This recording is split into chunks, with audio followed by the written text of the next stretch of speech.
episode of the Low Budget Review Show. I'm your host, Eric Smith, and today I'm talking about A Penny Saved by Sephera Giron.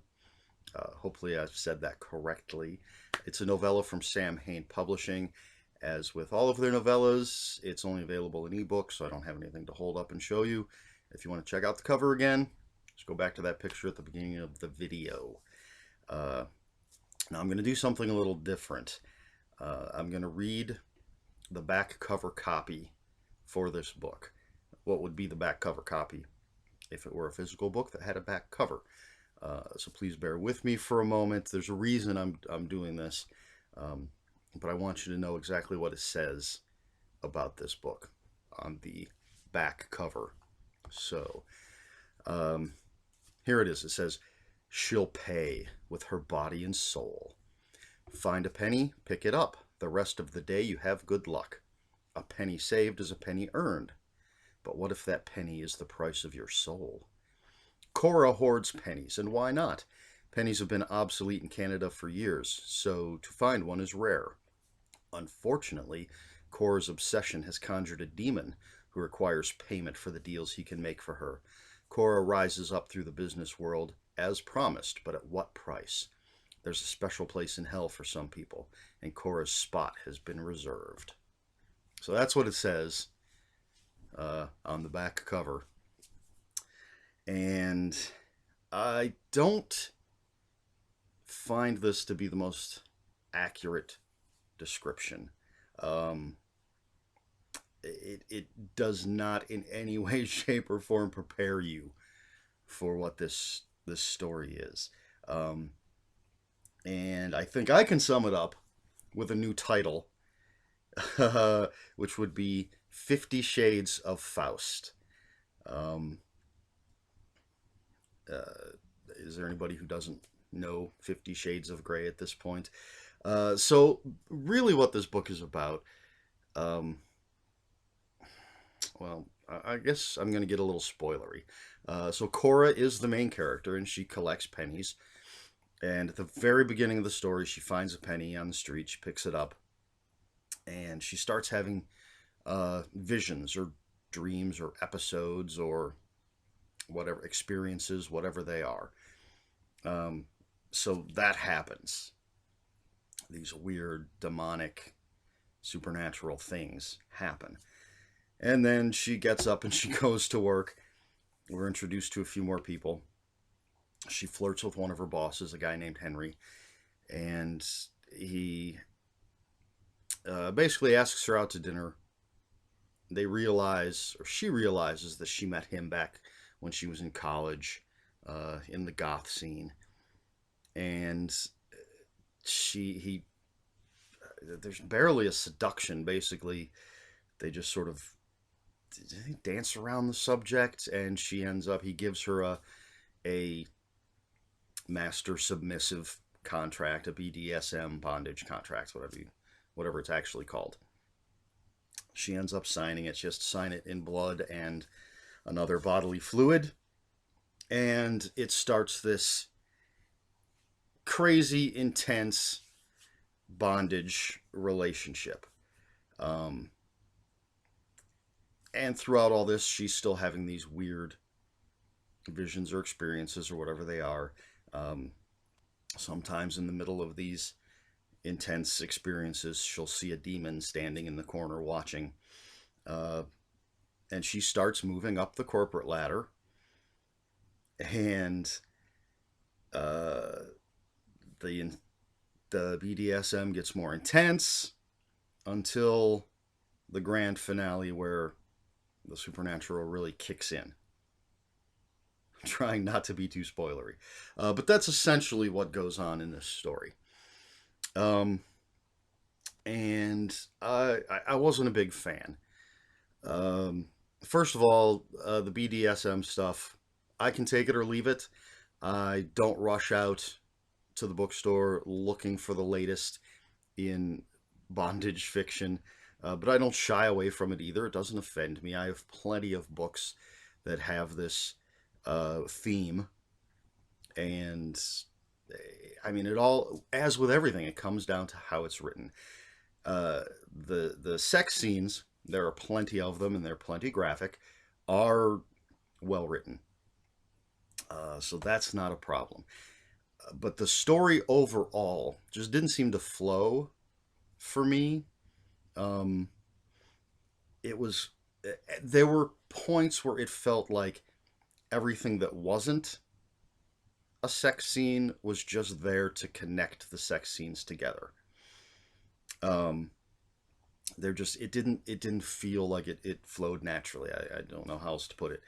Uh, but the biggest problem for me was that the characters have no character. Um, we do get a little background on Cora, but we really don't know that much about her. We know nothing, almost nothing about Henry. Cora has a rival at work, someone who's maybe one level above her in the chain of command, Hazel, who comes off as just the cookie cutter bitch at work. Um, there's just really nothing to these characters. They seem very two dimensional. I had no connection to Cora. I felt no sympathy for Cora. Uh, at no point did I cheer for Cora or fear for Cora. Um, it just, again, the characters seemed as if they were just there to tie together the sex scenes. Um, Now, when we do get to the end, it becomes more than just this book about the master and the servant. Um, it does bring in a huge supernatural element, but um, again, if you go back to that back cover copy, it sounds like Cora finds a penny, which calls up a demon. She makes a deal with it. She starts moving up in the corporate world, and then she has to pay the price. And that's not what I got from this at all. Um, they're really, well, I again don't want to say too much, give it away, give away certain things. Um, Now, this is not the first thing that I've read by Ms. Giron. Um, and I've had kind of a love hate relationship with her work. I've read quite a few of her novels, well, a few of her novels, and some of them, there were one or two that I really liked, and some that, again, I felt suffered from the same thing that this story suffers from. Just they didn't seem to flow. I didn't seem to get any character development. Um, I actually think maybe this story would have benefited if it had been longer, if she'd had the time and the space to develop the characters and the story aside from the sex. Um, uh, I, I don't know, a few, another 50 or 100 pages just so we could get to know these people as more than just these two dimensional characters. They're used to tie together everything. There is something really, really cool that Cora does with the pennies that she's collected. I'm not going to tell you what that is, but that's probably my favorite part of the story, what she started doing with these pennies. Um, I thought that was really wild, and I really enjoyed that.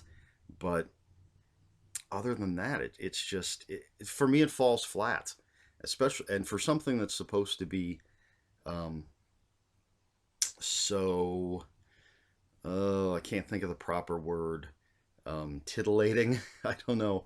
And again, the sex scenes, the bondage scenes are very intense, very graphic, very well written. But uh,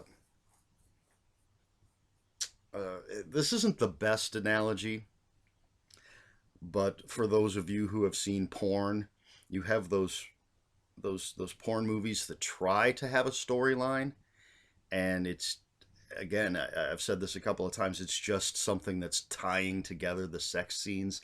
That's the feeling that I got from this. Um, Wonderful, crazy bondage sex scenes with just filler in between. Um, I just, that's how I felt when I was reading this. So my rating for this is 2.5 out of 5 ball gags. You can't really see the outlines for the other two, but they're there. Just 2.5 ball gags out of 5. It didn't work for me, and again, it has nothing to do with the subject matter. I have no problem with that. It's just the way the story is told, the lack of character.